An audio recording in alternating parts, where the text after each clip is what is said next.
किरीट सोमय्या यांची तक्रार करण्यासाठी 5 महिला आल्याचा आरोप संजय राऊतांनी केलाय। वेळ पडल्यास आम्ही त्या महिलांना जनता न्यायालयात समोर आणू असा इशाराही राऊतांनी दिलाय। दरम्यान 37 आरोप केले पण राऊतांनी एकही पुरावा दिला नाही असा पलटवार सोमय्यांनी राऊतांवर केलाय।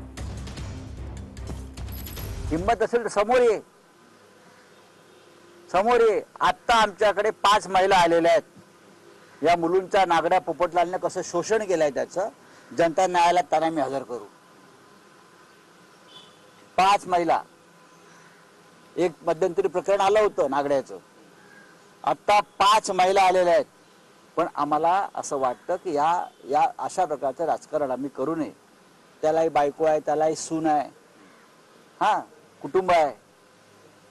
5 महिला तक्रार द्यायला तयार आहेत। आतापर्यंत संजय राऊतने 37 आरोप केले। त्या 37 पैकी दमडीचा एक आरोपाचं कागदपत्र तो ठेवू शकलेला नाही आहे। 100 कोटी मेधा सोमय्यांनी शौचालय घोटाळा केला, त्याचा डिफेमेशन ते सुनावणी सुरू आहे, अंतिम टप्प्यात आहेत। ठाकरेंचं सरकार होते मग का गप्प बसला होता?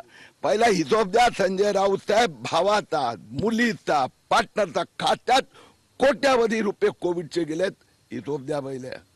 गोरेगावच्या रॉयल पाम्स मध्ये कुठे कुठे नाड्या सुटलेल्या, कसं तू तिथून सकाळी उठून पळालेलास ह्याची पण थोडी माहिती द्यायची का?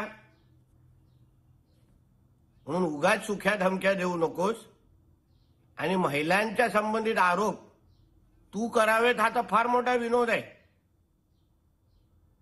कारण का त्या डॉक्टर महिलेने अगर तोंड उघडलं तर तुला सकाळचा हा पत्रकार परिषद घेण्याचा पण तू लायकीचा राहणार नाहीस।